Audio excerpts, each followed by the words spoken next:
Elijah Rivers stared at the dead man's boots, spurs glinting in the Kansas sun as he contemplated whether a man who'd stolen horses deserved proper burial or if the buzzards should have their way. Death never bothered him much, it was the living he couldn't abide. "You gonna stand there all day?" Sheriff Holloway called from his horse. "Town council ain't paying us to admire our handiwork."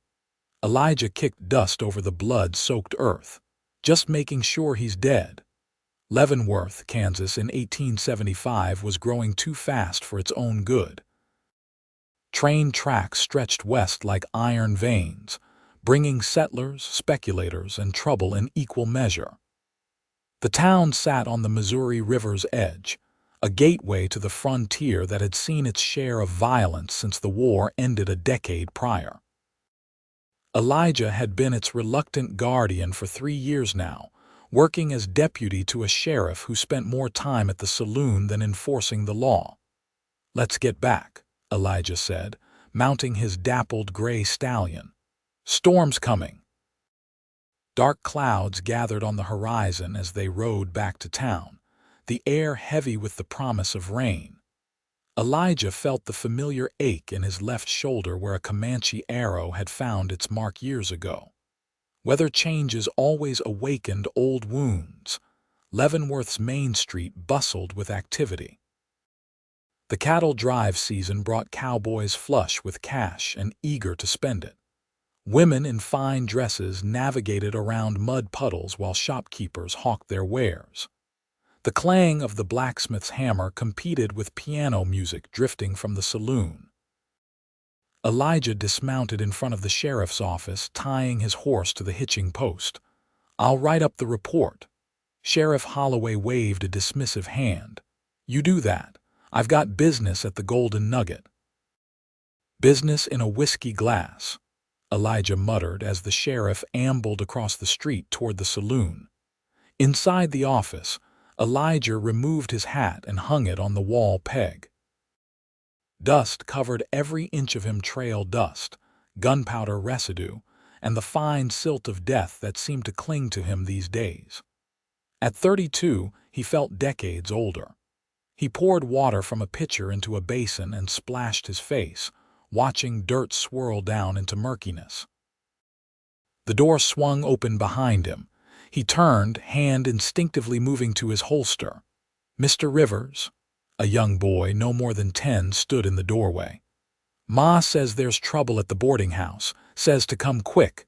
Elijah dried his hands. "What kind of trouble?" "New lady's got a man threatening her. Says he's her husband, but she says he ain't." Sighing, Elijah grabbed his hat. Domestic disputes were the worst kind of trouble, personal, messy, with no clear villains. "Tell your ma I'm coming." The Meadowlark boarding house stood 3 streets over, a respectable establishment run by widow Margaret Bailey. When Elijah arrived, a small crowd had gathered outside. He pushed through to find Margaret wringing her hands on the porch. "Thank heavens, deputy." "He's upstairs, second door on the right, been screaming something fierce. Got a pistol too." Elijah nodded. "Everyone out of the house." All except her. She wouldn't leave her room. Drawing his revolver, Elijah entered the house. The staircase creaked under his weight as he climbed. At the top he paused, listening. A man's voice carried through the thin walls. "You think you can just walk away after everything?" "You're my wife." A woman's voice responded, too quiet for Elijah to make out the words. He moved down the hallway, boots silent on the runner carpet. Outside the door, he took a deep breath, then knocked firmly. "This is Deputy Rivers. Open up." Silence fell inside the room. Then, "This ain't your business, lawman. This is between me and my wife." "Sir, I need you to open this door and put down any weapons." A laugh, bitter and sharp. "Or what?" "You'll shoot me for talking to my own wife." "I'd rather not shoot anyone today." Elijah kept his voice even. "But I will if you threaten her or me. Now open the door." The lock clicked and the door swung inward. A man in his 40s stood there, unshaven and bleary-eyed. He held a pistol loosely at his side. Behind him, a woman stood near the window, her back straight as a fence post, chin raised defiantly. Her dark hair was pulled into a severe bun, and her dress, though simple, was well made. "Put the gun down," Elijah ordered, his own revolver aimed at the man's chest. The man's face twisted. "You don't understand. She's my property. She ran off with half my money." "I'm no one's property, Thomas," the woman said. Her voice had the refined lilt of an Eastern education. "And that money was mine before we ever met." Elijah kept his focus on the gun. "Sir, whatever the dispute, this isn't how to settle it. Put the weapon down." Thomas wavered, alcohol and anger making him unsteady. "What do you care? Just some woman who don't know her place." "Her place isn't determined by you," Elijah said. "Now drop the gun before I lose my patience." Something in Elijah's tone must have convinced him. Thomas let the pistol fall to the floor with a thud. Elijah kicked it away, then pulled handcuffs from his belt. "You're spending the night in jail. Tomorrow, when you're sober, we'll sort this out." He cuffed the man, who offered no resistance now, only muttered curses. As he pushed Thomas toward the door, Elijah glanced back at the woman. "Madam, I'll need a statement from you later." Her eyes, he noticed for the first time, were the color of whiskey in sunlight, amber flecked with gold. "Thank you, Deputy. I'll come by your office." Elijah nodded, then marched Thomas downstairs and out through the gathered onlookers. The storm that had threatened all afternoon finally broke as they reached the jailhouse, fat raindrops spattering the dust into mud. He locked Thomas in a cell, ignoring the man's slurred threats and accusations. The rain continued into evening, drumming on the tin roof of the sheriff's office. Elijah sat at his desk, filling out paperwork by lamplight.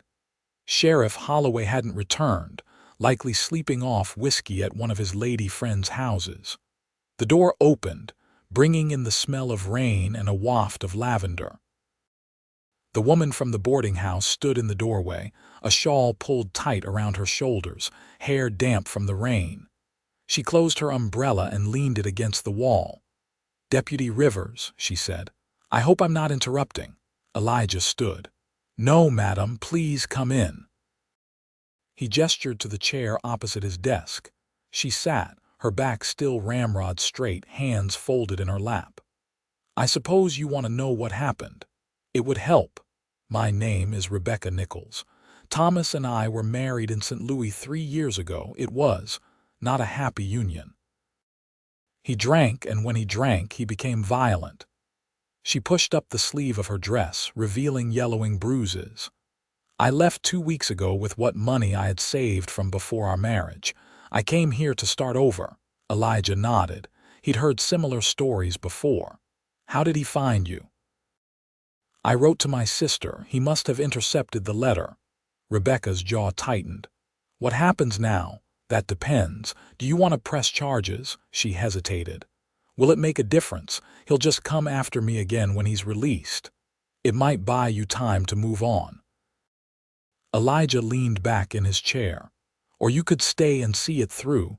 Leavenworth's growing. There are opportunities here." Rebecca studied him, her amber eyes thoughtful.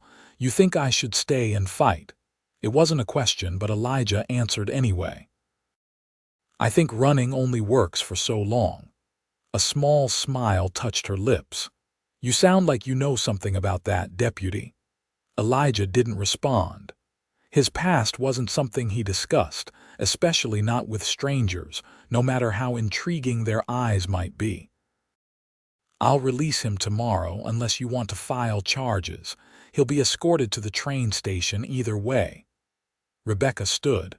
"I need to think about it. May I let you know in the morning?" "Of course." Elijah rose as well.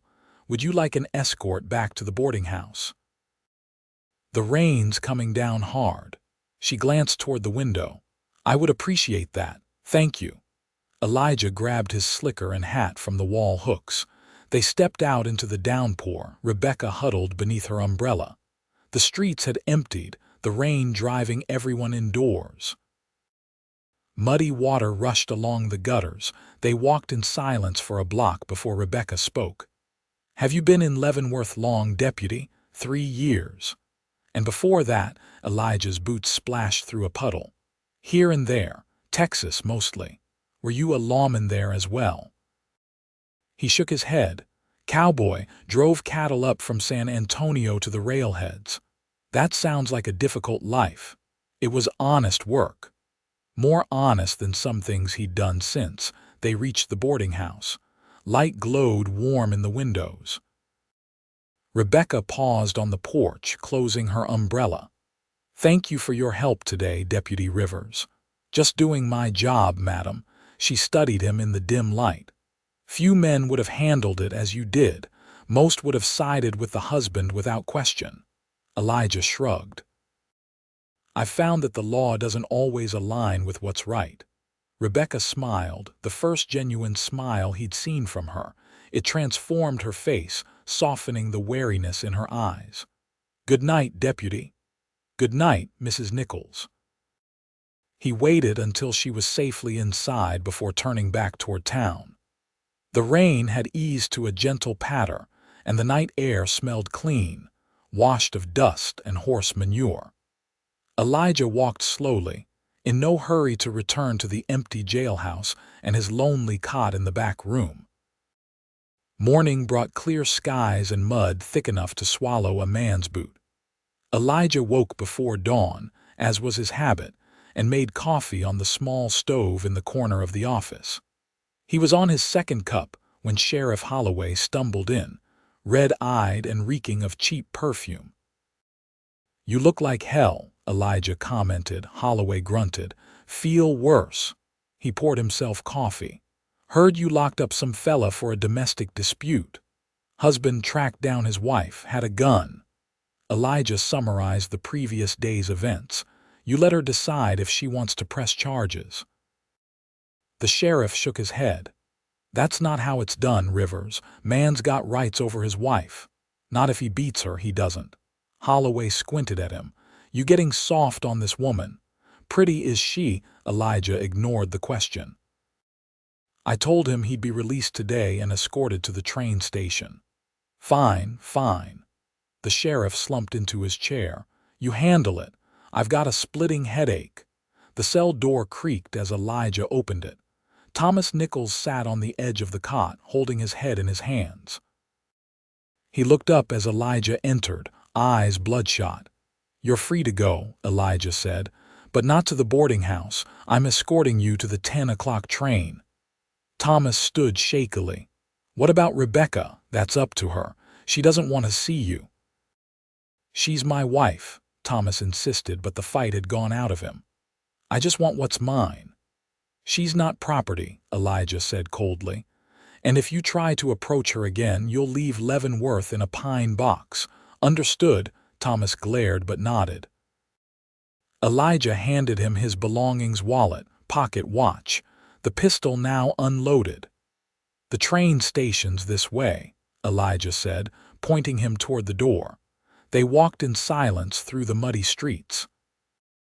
Leavenworth was coming to life. Shopkeepers opening their doors, women hanging laundry to dry in the sunshine.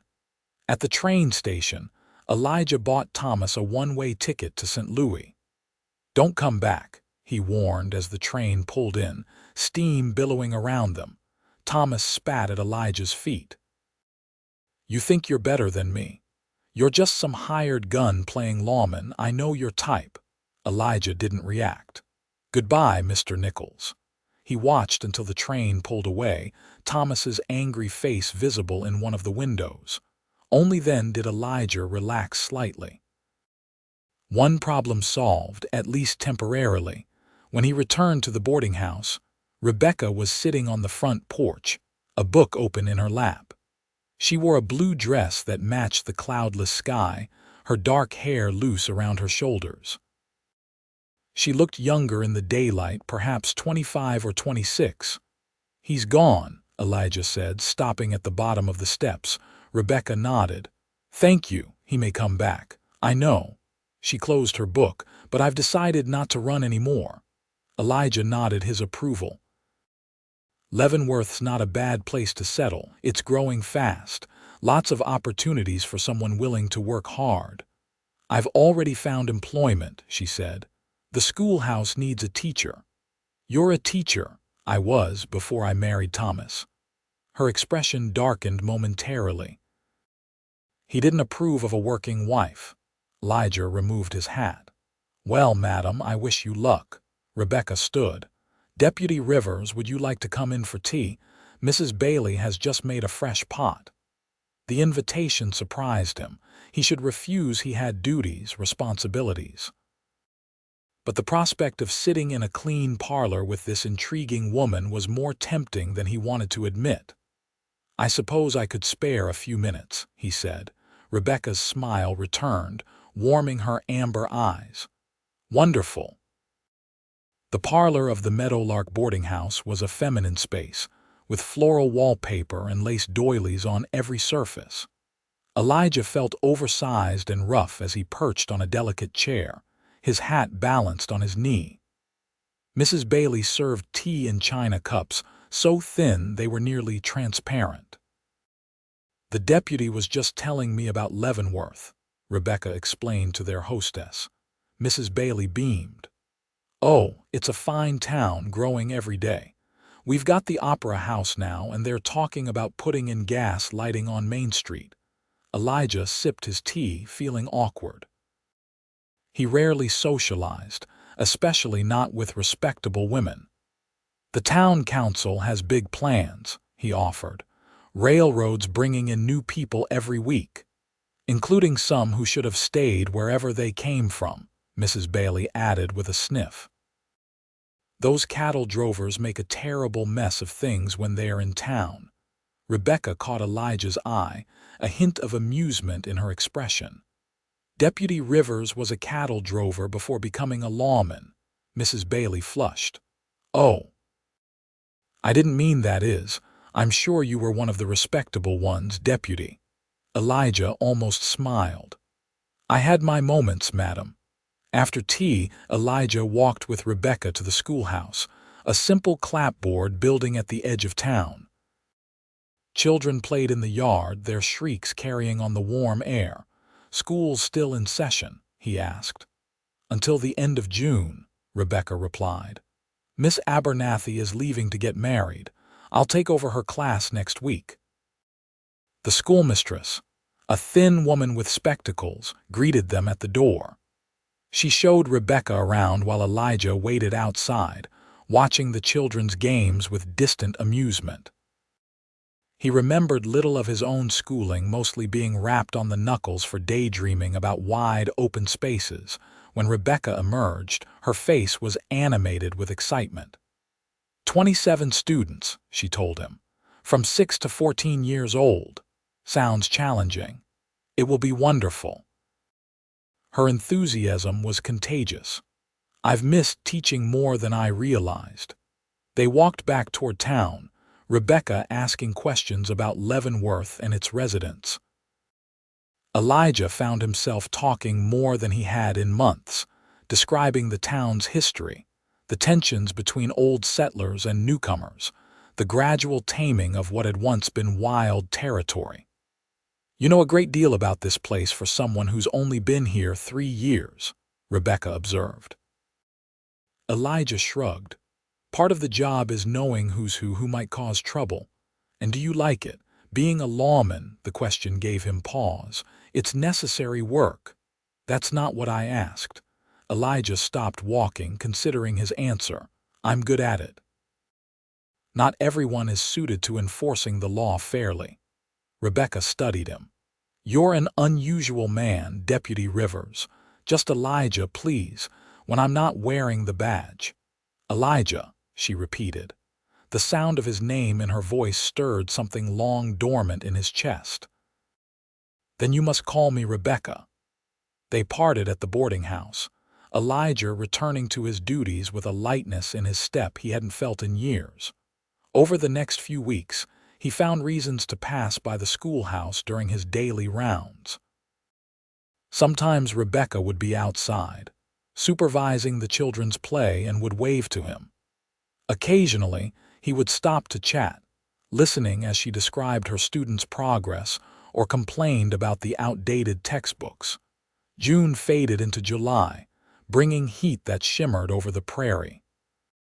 Leavenworth bustled with summer activity. A traveling circus set up tents outside town. The Mercantile received a shipment of exotic fruits from California, and cowboys fresh off the trail filled the saloons every night.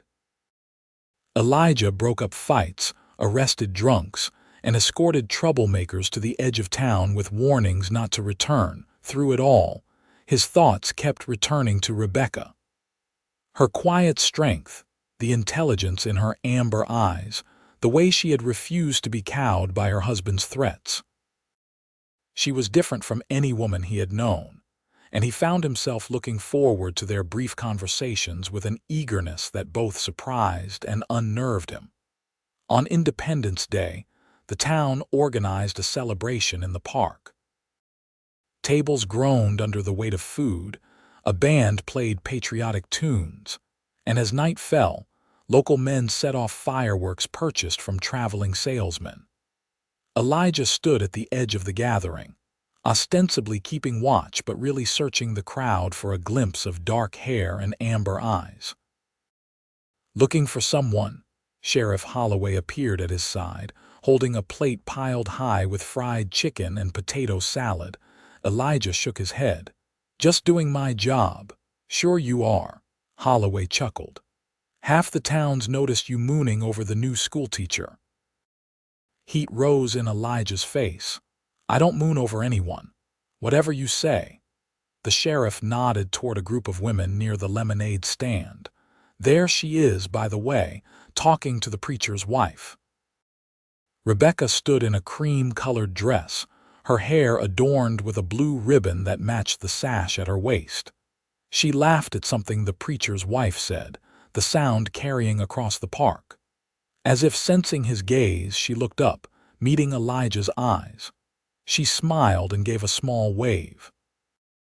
"Go on," Holloway urged. "I can watch the drunks for a while." Elijah hesitated, then handed his hat to the sheriff. "Thanks." He crossed the park, nodding to townspeople as he passed.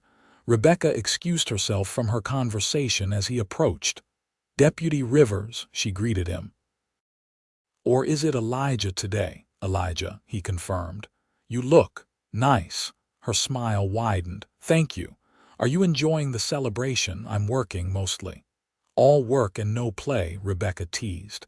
"Have you at least tried Mrs. Peterson's apple pie? It's extraordinary." Elijah shook his head. "Haven't had the chance." "Well, we must rectify that immediately." She took his arm, leading him toward the food tables. The feeling of her hand on his sleeve sent warmth through him that had nothing to do with the July heat. They filled plates with food and found a quiet spot beneath an elm tree, away from the main crowd.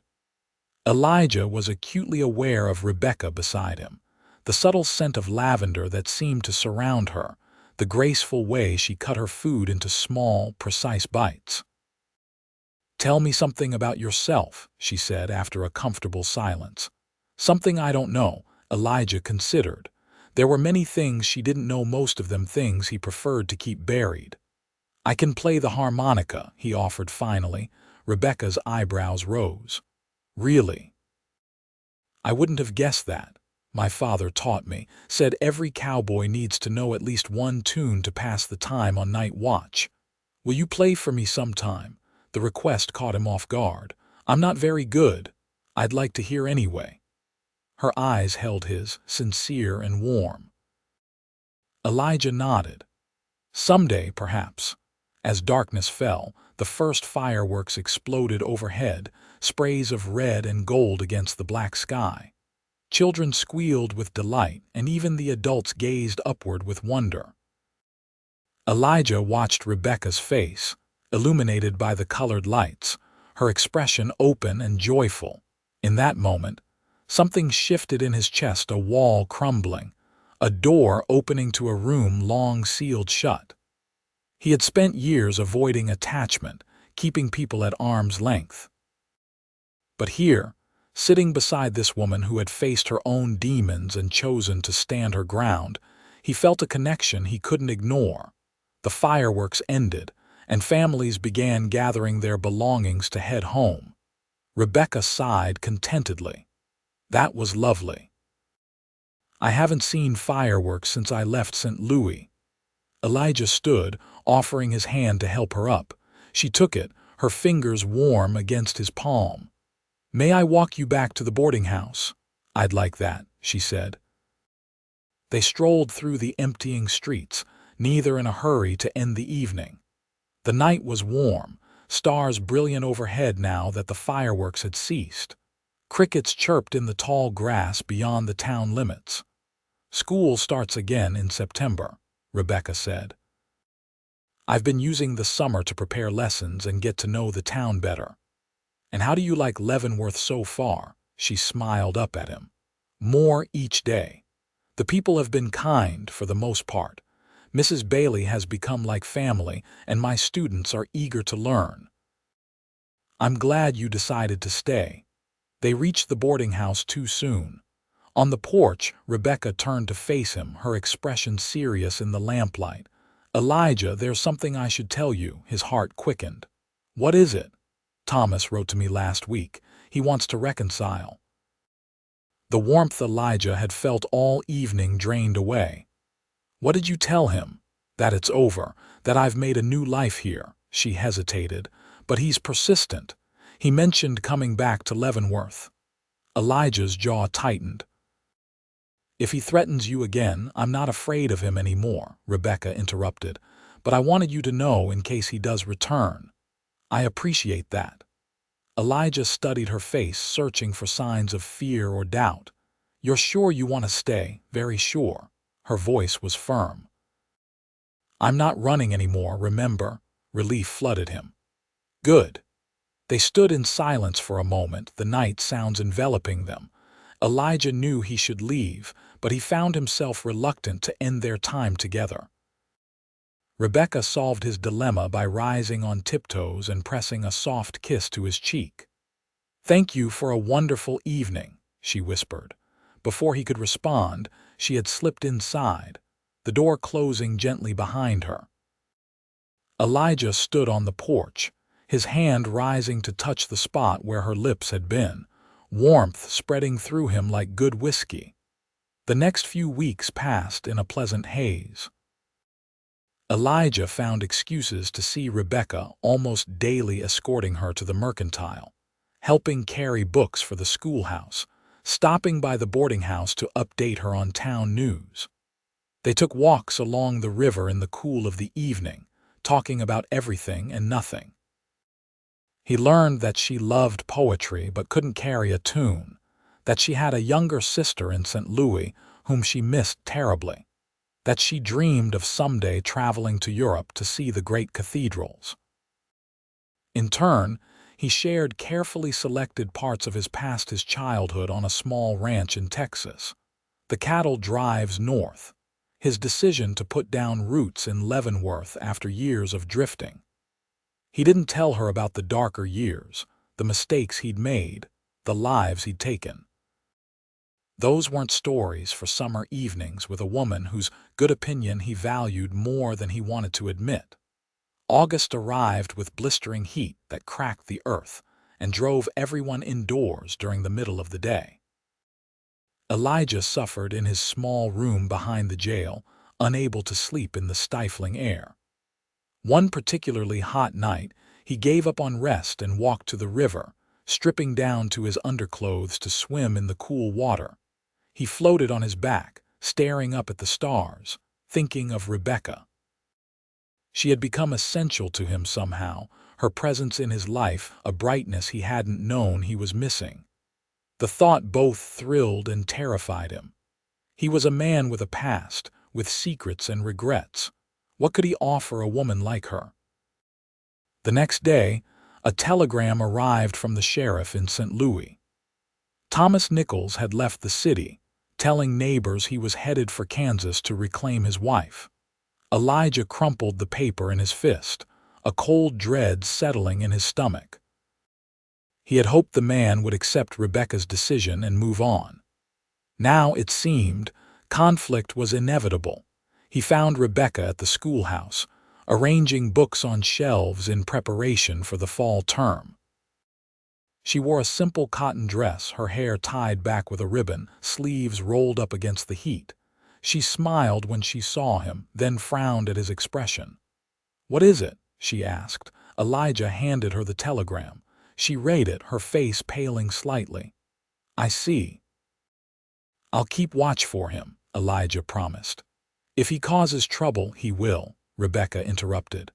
"Thomas doesn't give up easily, especially when his pride is involved." Elijah moved closer, fighting the urge to take her hands in his. "Rebecca, I won't let him hurt you." Her eyes met his, steady and determined. "I know, but I don't want anyone hurt because of me, including you. I can handle Thomas Nichols. It's not just about handling him." Rebecca set the telegram down. "It's about ending this properly, legally. I want a divorce." The word hung between them. Divorce was rare, scandalous even. A divorced woman faced ostracism, limited prospects. "Are you sure?" Elijah asked. "The town might. I don't care what the town thinks," Rebecca said firmly. "I want to be free of him completely and legally." Elijah nodded slowly. "I'll help however I can." "Thank you," she hesitated. "There's something else I should tell you." "What's that?" "When Thomas comes, not if, when he'll try to turn people against me. He'll tell them things, terrible things." Elijah frowned. "What kinds of things?" Rebecca took a deep breath.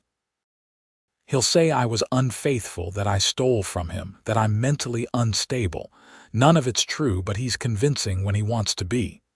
"The people here know you now," Elijah assured her. "They won't believe him. Some will. Some always do." Her voice held a resignation that angered him. "I just wanted you to be prepared."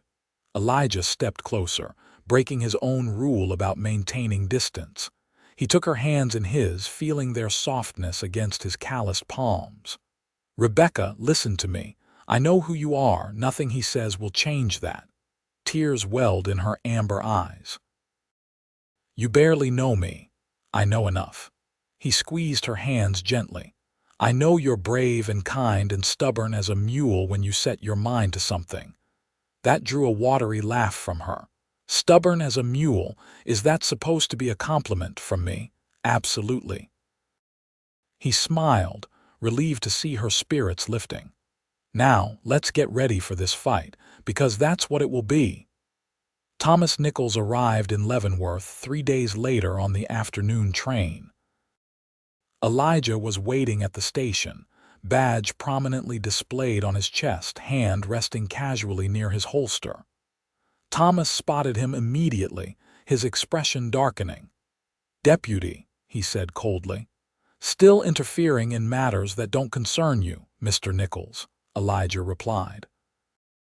"I understand you're here to see your wife, to take her home, yes. She doesn't want to go with you." Thomas's face flushed with anger. "She's my wife. She doesn't get to decide." "Actually, she does."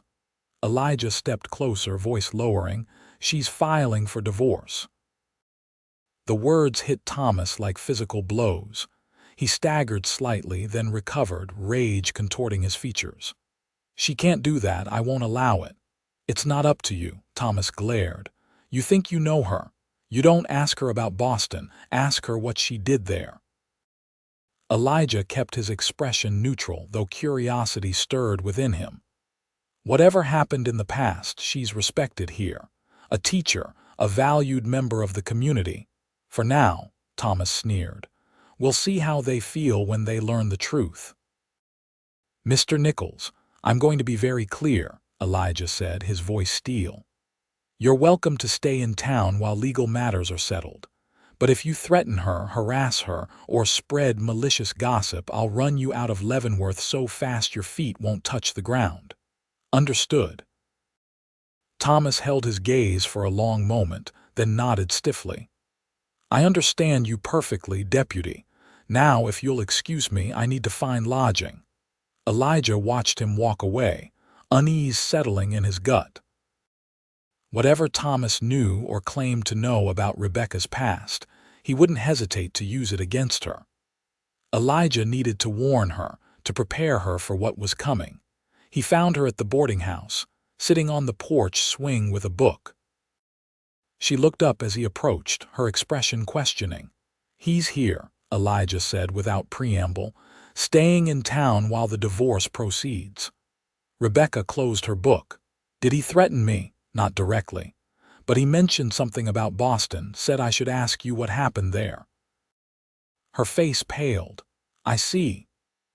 "Rebecca, whatever it is, not here," she interrupted, glancing around. "Can we walk?" They strolled toward the river, away from curious ears. The afternoon sun beat down, but trees along the riverbank offered shade. When they reached a secluded spot, Rebecca sat on a fallen log, gesturing for Elijah to join her. "Before I met Thomas, I lived in Boston for a year, teaching at a girls' school," she began. "I was young, naive in many ways. There was a man, a doctor, respected in the community, married with children." She paused, gathering strength. "He took an interest in me. I was flattered at first. Then the notes began, the gifts, the way he would appear wherever I went." Elijah's hands clenched. "He was stalking you." Rebecca nodded. "When I rejected him, he became angry. One night he broke into my rooms, if my landlady hadn't heard the commotion." She shuddered. "I went to the police, but they didn't believe me. His wife accused me of trying to seduce her husband. The school dismissed me to avoid scandal." "That's why you moved to St. Louis." "Yes. I wanted a fresh start, somewhere no one knew me or the rumors about me." Her eyes filled with tears. "Then I met Thomas. He seemed kind, protective. By the time I realized my mistake, we were already married." Elijah's chest ached for her.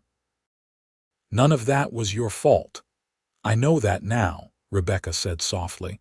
"But at the time I believed I'd done something wrong, invited the attention somehow. Thomas used that shame to control me.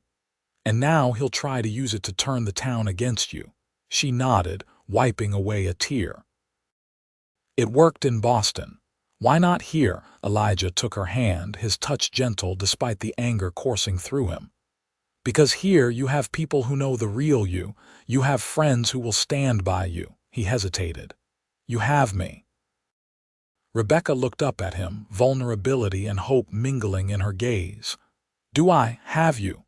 "Yes," he said simply, "for as long as you want me." The next day the whispers began. Thomas made his rounds of the saloons and shops, sharing his version of events, how his beloved wife had run off with his money, how she had a history of entangling herself with married men, how she was unstable and in need of a firm hand.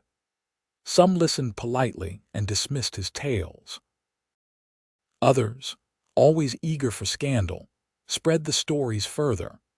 Rebecca held her head high as she walked through town, but Elijah saw the hurt in her eyes when conversations stopped abruptly at her approach, when mothers pulled their children closer as she passed. The school board called a special meeting to discuss her position, though they ultimately decided to stand by their hire for now. Thomas, emboldened by the seeds of doubt he'd planted, took to waiting outside the schoolhouse, watching Rebecca through the windows as she prepared for the fall term. When Elijah confronted him, he insisted he had every right to observe his wife at work. "She won't be your wife much longer," Elijah reminded him. Thomas smiled unpleasantly. "We'll see about that. The judge might not look kindly on a divorce petition from a woman with her reputation." Elijah's patience snapped. He grabbed Thomas by the collar, pushing him against the schoolhouse wall. "I've had enough of your lies. Leave her alone, or so help me." "Elijah, stop." Rebecca appeared in the doorway, her face alarmed. "Please don't." Elijah released Thomas reluctantly. "He's harassing you." "And assaulting me," Thomas added, straightening his jacket. "I wonder what the sheriff would think of his deputy roughing up an innocent citizen." Rebecca stepped between them. "Thomas, please, if you ever cared for me at all, let me go." This vendetta won't bring me back to you. Something flickered in Thomas's eyes, pain, perhaps, or regret, but it hardened quickly into resolve. You humiliated me, Rebecca. You stole from me, abandoned me. Did you think there wouldn't be consequences? I left because you hurt me, she said quietly.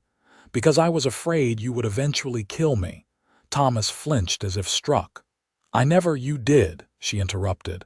Many times, and you would have again. Elijah watched the exchange, seeing the dynamic between them shift subtly. Rebecca stood taller, her voice steady, while Thomas seemed to shrink, his certainty wavering. I loved you, Thomas said, his voice breaking slightly. No, you didn't, Rebecca replied. You wanted to own me. That's not love.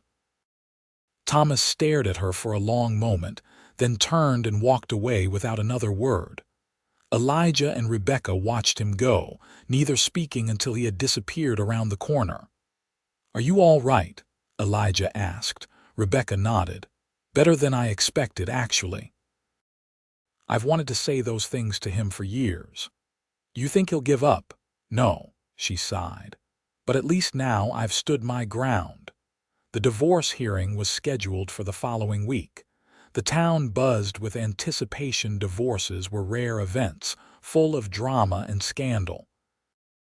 Rebecca prepared her testimony with the help of a sympathetic lawyer from Topeka, gathering evidence of Thomas's abuse and his repeated threats.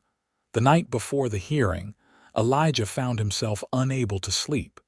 He paced his small room, worry gnawing at him. What if the judge sided with Thomas? What if Rebecca was forced to return to a life of fear and pain? The thought was unbearable. A knock at the jailhouse door pulled him from his thoughts. He opened it to find Rebecca standing there, wrapped in a shawl despite the warm night. I'm sorry for coming so late, she said. I couldn't sleep. Elijah ushered her inside. Neither could I. She sat in the chair opposite his desk, hands twisting nervously in her lap. I'm afraid, Elijah, not of Thomas, but of what happens tomorrow if the judge denies the divorce. He won't, Elijah assured her. Your lawyer has built a strong case. But what if he does? What if I have to leave Leavenworth? She looked up at him, vulnerability naked in her eyes. What if I have to leave you? The words hung between them, heavy with meaning. Elijah moved around the desk, kneeling before her chair to take her hands in his. Rebecca, listen to me. Whatever happens tomorrow, I won't let you face it alone. If we need to leave, we'll leave together. Surprise flickered across her face. You would do that, leave Leavenworth. In a heartbeat. The certainty in his voice surprised even him. This town, this job, they're just places, things, but you. He struggled to find the right words. You matter more. Tears welled in Rebecca's eyes. No one has ever put me first before. Elijah reached up, gently brushing a tear from her cheek. Then they were fools. She leaned into his touch, her eyes closing briefly. When she opened them, her gaze held a warmth that made his heart race. Elijah, the jailhouse door banged open. They sprang apart as Sheriff Holloway stumbled in, reeking of whiskey. He stopped short at the sight of them, a slow grin spreading across his face. Well, well, he slurred. What have we here? Deputy Rivers entertaining a lady after hours. Elijah stood, positioning himself slightly in front of Rebecca. Mrs. Nichols needed to discuss tomorrow's hearing. She was just leaving. Holloway's bloodshot eyes narrowed. Sure she was. He turned to Rebecca. Your husband's been telling some interesting stories about you, madam. Rebecca stiffened. I'm sure he has. Says you've got a habit of attaching yourself to men who can help you. First that doctor in Boston, now our deputy here. Holloway swayed slightly. Makes a man wonder what you're really after. Elijah's hands clenched. That's enough, Sheriff. Just speaking my mind. Holloway shrugged. Town's talking, Rivers might want to consider if this woman's worth risking your reputation for. Rebecca stood, her face pale but composed. I should go. Thank you for your time, Deputy. "I'll walk you back," Elijah said. "No need." Her voice was cool, distant. "I know the way." Before he could protest, she had slipped past Holloway and out the door. Elijah moved to follow, but the sheriff blocked his path. "Let her go," Holloway advised. "Women like that bring nothing but trouble." Elijah's control snapped. He grabbed the sheriff by the front of his shirt, slamming him against the wall. "Don't you ever speak about her like that again. Do you understand me?" Holloway's eyes widened in shock, then narrowed. "Take your hands off me, deputy. That's an order." Slowly, Elijah released him, stepping back with effort. "I apologize for laying hands on you, Sheriff, but not for defending her honor." "You're a fool, Rivers." Holloway straightened his shirt. "She's got you wrapped around her finger just like her husband says." "Her husband is a lying, abusive bastard." "Maybe so, but are you sure you know the whole truth about your precious schoolteacher?" Holloway moved toward the cells in the back. "Think on that while you're cleaning out your desk tomorrow." Elijah stared after him. "What does that mean?" "It means you're fired, deputy." Holloway tossed the words over his shoulder. "I can't have a man wearing the badge who can't control his temper or his judgment." The words hit Elijah like a physical blow. The badge had been his anchor, his redemption after years of drifting. Without it, who was he? He left the jailhouse, the night air doing little to cool his anger. His feet carried him toward the boarding house, but he stopped halfway there. What could he say to Rebecca? That he'd lost his job defending her, that the sheriff believed Thomas's lies, that the town was turning against them both. Instead, he changed direction, heading for his small rented room above the livery stable. Sleep eluded him as he lay on his narrow cot, staring at the ceiling. By dawn, he had made his decision. He would attend the hearing, support Rebecca however he could, and then if she still wanted him after everything, he would ask her to leave Leavenworth with him. They could start fresh somewhere else, somewhere without the weight of rumors and judgment. The courthouse was packed the next morning, townsfolk eager for the spectacle of a divorce hearing. Elijah slipped in quietly, taking a seat at the back. Rebecca sat at the front with her lawyer, her back straight, head held high. Thomas sat across the aisle, looking smug and confident. Judge Parker, a stern man with bushy eyebrows, called the court to order. Rebecca's lawyer presented their case: first evidence of Thomas's abuse, testimony from Mrs. Bailey about Rebecca's bruises when she first arrived in Leavenworth, the incident with the gun.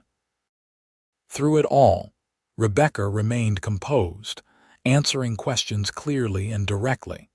When it was Thomas's turn, he painted a different picture: a devoted husband devastated by his wife's betrayal, a respectable businessman whose reputation had been damaged by false accusations. He spoke of Rebecca's incident in Boston, implying she had a pattern of causing trouble and then playing the victim. "Your Honor," Thomas concluded, "my wife is not well. She needs care and guidance, not freedom to create more scandal." Judge Parker stroked his beard thoughtfully. "Mrs. Nichols, do you have anything to add before I make my decision?" Rebecca stood, smoothing her skirt. "Only this, Your Honor. For years, I believed I deserved the treatment I received, first in Boston, then from my husband. I believed there was something wrong with me that invited mistreatment. It took coming to Leavenworth, building a life here, to realize that wasn't true." Her voice grew stronger. "I am not property. I am a person with the right to safety and dignity. All I ask is the chance to live without fear." The courtroom was silent as she sat down. Judge Parker cleared his throat. "I've heard enough. This court will recess while I consider my ruling." As people filed out for the recess, Elijah made his way to Rebecca. She looked up as he approached, relief flooding her features. "You came," she said. "Of course I did." He glanced around at the curious onlookers. "Can we speak privately?" They stepped into an empty hallway. Rebecca searched his face. "What's wrong?" I lost my job, he said bluntly. Holloway fired me last night after you left. Shock and guilt crossed her face. Because of me. Because you defended me. Because I manhandled him when he spoke disrespectfully about you, Elijah admitted. I don't regret it. Rebecca's hand flew to her mouth. Oh, Elijah, what will you do? That depends. He took a deep breath.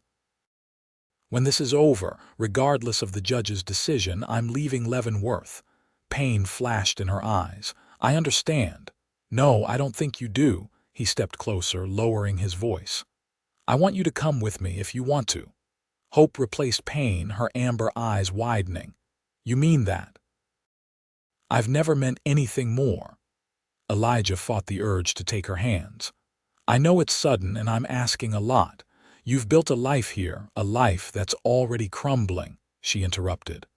The school board is reconsidering my position. Half the town believes I'm a home wrecker or worse. We could go west, Elijah suggested. Oregon, maybe, or California, start fresh where no one knows us.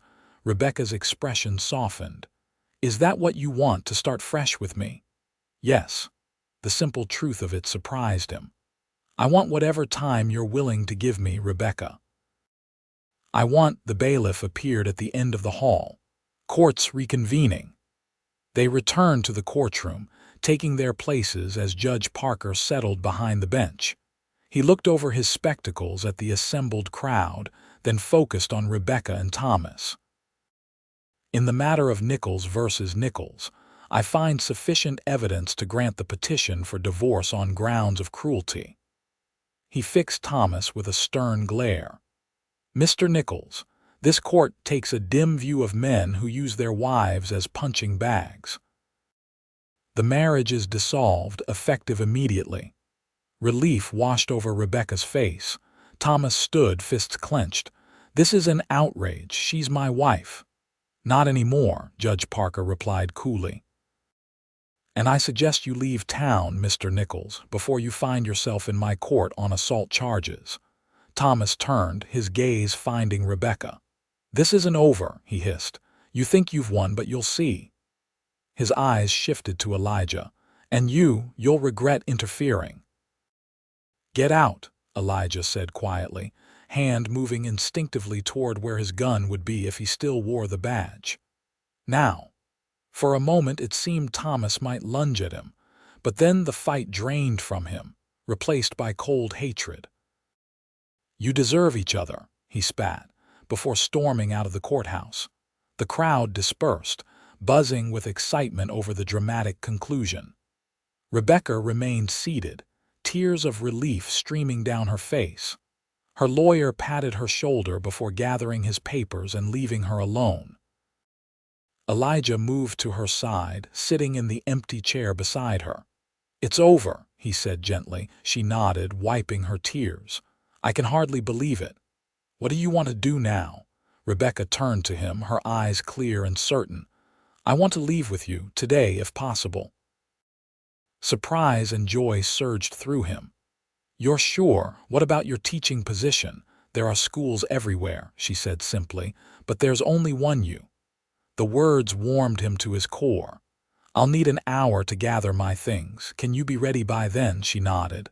I don't have much. Just clothes and books. Meet me at the livery at noon, Elijah said, standing. We'll take the afternoon train west. Rebecca caught his hand. Elijah, wait. There's something I need to know. What's that? Why me? Her voice was soft, vulnerable. With all the complications, the rumors, the scandal. Why would you choose me? Elijah knelt beside her chair, no longer caring who might see. Because you're brave. Because you refuse to let fear rule your life. Because when I'm with you, I'm a better man than I've ever been. He paused, gathering courage. Because I love you, Rebecca. I think I have since that first day when you stood up to Thomas with your chin raised and fire in your eyes.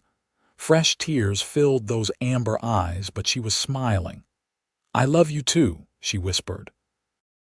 I never thought I'd say those words again and mean them, but I do. Elijah wanted to kiss her then, but the courthouse wasn't the place. Instead, he squeezed her hand. "Noon at the livery. Don't be late." As he walked through Leavenworth for what might be the last time, Elijah felt lighter than he had in years. The badge had been his identity for so long, but he realized now it had also been a shield, a way to keep people at a distance. Without it, he was just a man flawed and uncertain but free to follow his heart. He packed quickly clothes, his father's pocket watch, the harmonica he rarely played, the few books he owned. The rest furniture, dishes, the trappings of a life half-lived he left behind. His landlord would sell it all to cover the rent he was abandoning. At the telegraph office, he sent 2 messages, one to a former Texas Ranger he'd ridden with years ago who now worked as a sheriff in Oregon, asking about opportunities in the area, and one to Rebecca's sister in St. Louis, telling her of the divorce and their plans to travel west. Rebecca had mentioned wanting to reconnect with her only family. As he left the telegraph office, Elijah spotted Sheriff Holloway across the street, watching him with narrowed eyes. The sheriff raised his hand in a mocking salute. Elijah nodded curtly in response, then continued toward the livery. The past was behind him now. Only the future mattered. Rebecca was waiting when he arrived, a carpet bag at her feet and a smaller case in her hand. She wore a practical traveling dress and a determined expression. When she saw him, her face lit with a smile that made his heart race. "Right on time," he said, taking her bags. "I've been ready for this longer than I knew." She glanced back at the town. Mrs. Bailey was sorry to see me go, but she understood. Said sometimes a fresh start is the only way forward. Wise woman. Elijah loaded their belongings into the wagon he'd hired to take them to the train station. "I got us tickets to Cheyenne. From there, we can decide north to Montana or west to Oregon." Rebecca climbed onto the wagon seat. "What's in Oregon?" An old friend who might have worked for me. Elijah joined her, taking up the reins. "And land. Good land from what I hear. A man could build something there." "A home," Rebecca said softly. "Yes," he glanced at her, "if that's what you want." Her hand found his on the seat between them. "It is, with you." They were nearly to the train station when the shot rang out. Elijah felt the bullet whistle past his ear, heard it thunk into the wooden seat back. He reacted instinctively, pulling Rebecca down and shielding her with his body as he scanned for the shooter. Thomas stood in the street behind them, revolver raised for another shot. "I told you it wasn't over," he shouted. Elijah cursed his own carelessness. He should have known Thomas wouldn't give up so easily. "Stay down," he ordered Rebecca, reaching for his own gun. Another shot came, this one splintering the wagon's side. Elijah returned fire, but Thomas had ducked behind a water trough. People scattered, screaming, doors slamming as shopkeepers hurried inside. "You took everything from me," Thomas called. "My wife, my dignity, my future." "You lost those things yourself," Elijah replied, firing again to keep Thomas pinned. "Let it go, Nichols, it's over." "Not until you're dead." "Both of you." Rebecca clutched Elijah's arm. "This is madness. He'll keep coming after us." "Not if I can help it." Elijah handed her the reins. "When I say go, drive to the station as fast as you can. Don't look back." "I'm not leaving you," she protested. "You're not. I'll be right behind you." He squeezed her hand. "Trust me." She hesitated, then nodded. Elijah waited for Thomas to fire again, then stood and emptied his revolver toward the water trough. "Go," he shouted. Rebecca slapped the reins and the horses lunged forward. Elijah jumped from the moving wagon, rolling to his feet and ducking behind a barrel. He reloaded quickly, eyes never leaving Thomas's position. The street had emptied, leaving just the two of them in a deadly standoff. Elijah could hear the wagon rattling toward the station. Good. Rebecca would be safe. "It's just you and me now, Nichols," he called. "Let's end this." "Happy to oblige." Thomas rose from behind the trough, gun leveled. They fired simultaneously. Elijah felt a burning pain across his ribs as he dove for cover. His shot must have hit something vital. Thomas staggered, clutching his chest, revolver slipping from his fingers. He took one halting step forward, then collapsed face first in the dusty street. Elijah approached cautiously, kicking Thomas's gun away before checking for a pulse. Nothing. The man was dead, eyes staring sightlessly at the sky. Sheriff Holloway appeared from the direction of the saloon, shotgun in hand. "Damn," he said, surveying the scene. "Guess he didn't take the judge's decision well." Elijah straightened, wincing at the pain in his side. "He ambushed us on our way out of town, tried to kill both of us. Saw it myself," Holloway confirmed, surprising Elijah. "Clear case of self-defense." He glanced at Elijah's bloody shirt. "You need a doctor, it's just a graze." Elijah pressed his hand to the wound. "I need to get to the station. Rebecca's waiting." Holloway nodded. "I'll handle this mess." He hesitated. "For what it's worth, Rivers, I was wrong about her, about both of you." Elijah studied the sheriff's face, seeing genuine regret. "Does that mean I have my job back, if you want it?" Elijah shook his head. "No, I'm done with Leavenworth." "Can't say I blame you." Holloway extended his hand. "Good luck out there." Elijah shook it, then turned toward the station. His side throbbed with each step, but he pushed the pain aside. Rebecca was waiting. Their future was waiting. She stood on the platform, clutching their bags, scanning the street anxiously. When she saw him, relief washed over her face, followed quickly by alarm at the blood staining his shirt. "You're hurt." She rushed to him, hands hovering over his wound. "It's nothing," he assured her. "Just a scratch. Thomas, dead." Elijah said the word without emotion. "It's over for real this time." Rebecca's eyes filled with complex emotions: relief, sadness, guilt. "I never wanted anyone to die because of me." "He made his choice," Elijah said gently. "Now we make ours."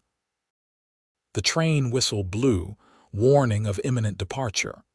Elijah gathered their bags with his good arm. "Come on, our future's waiting." They found seats in a half-empty car, settling in for the journey west. As the train pulled away from Leavenworth, Rebecca leaned her head on Elijah's shoulder, her hand finding his. "I never thought I'd be free of him," she said quietly. "Not really. You are now." Elijah kissed the top of her head. "We both are." She looked up at him, amber eyes serious.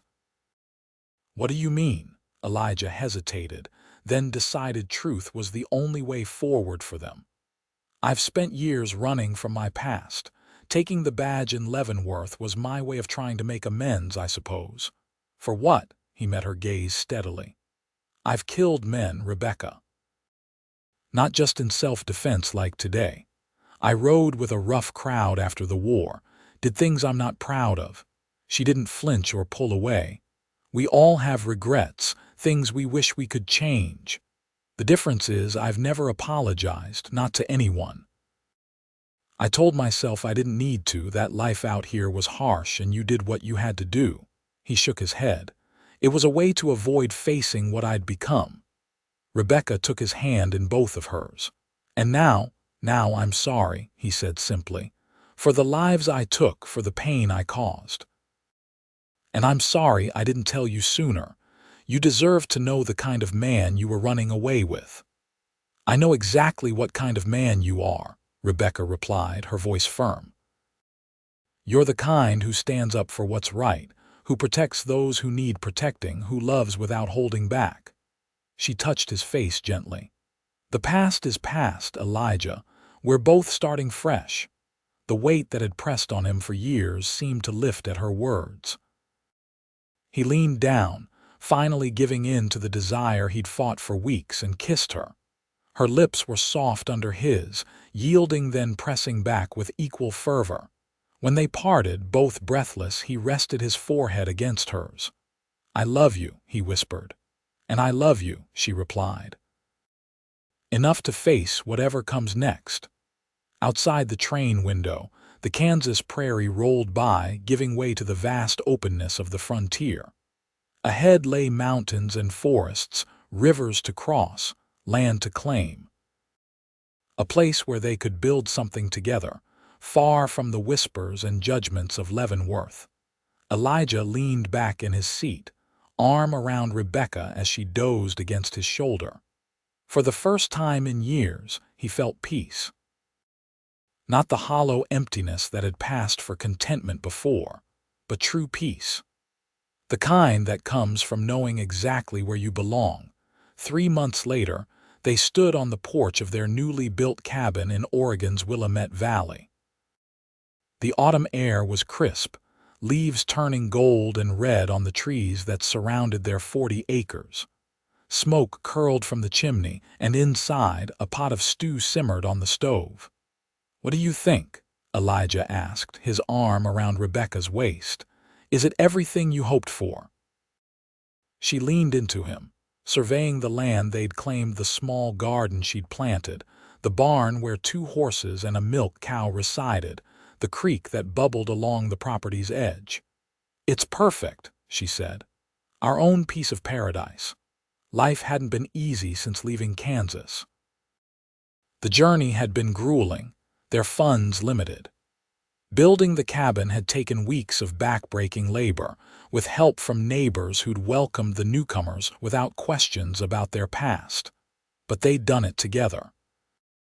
Rebecca had secured a position teaching at the small school in the nearby town, while Elijah found work as a carpenter, his skilled hands turning rough lumber into furniture that quickly gained a reputation for quality. In the evenings, they sat by the fire, reading aloud or simply talking, planning their future one day at a time. "I got a letter from Emily today," Rebecca said, referring to her sister. "She's considering visiting in the spring." "That's wonderful." Elijah kissed her temple. "I'd like to meet her." "She'll like you," Rebecca assured him. "She always said I needed someone strong but gentle. She'll be glad I finally found that." A comfortable silence fell between them as they watched the sun sink toward the mountains. In the distance, a wolf howled, answered by another farther away. "I've been thinking," Elijah said after a while. "This land is good for more than just the 2 of us." Rebecca looked up at him, a slow smile spreading across her face. "Are you saying you want children, Mr. Rivers?" "I'm saying I want a family with you, Mrs. Rivers." They had married in a simple ceremony a month after arriving in Oregon, witnessed by their new neighbors. "If you're agreeable." "I'm very agreeable." Her eyes sparkled with happiness. "Though perhaps we should wait until the cabin has more than 1 room." Elijah laughed, pulling her closer. "We'll add on in the spring. Maybe 2 rooms, 1 for us and 1 for the little ones." "Ones, plural," Rebecca teased. "You're ambitious." "Only when it comes to loving you," he replied, his voice growing serious.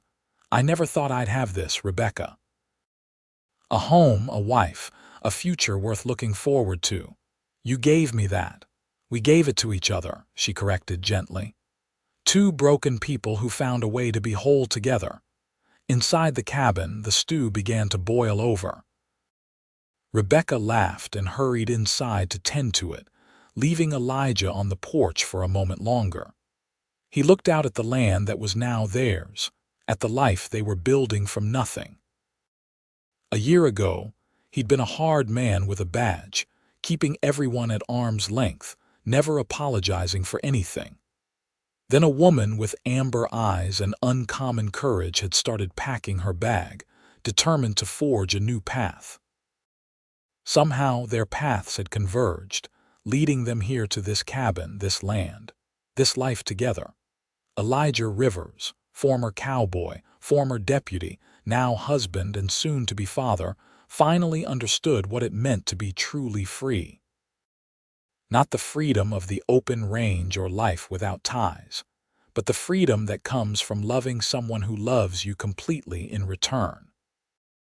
With a contented smile, he turned and went inside, closing the door on the gathering dusk, and joining his wife by the warm hearth of the home they'd built together.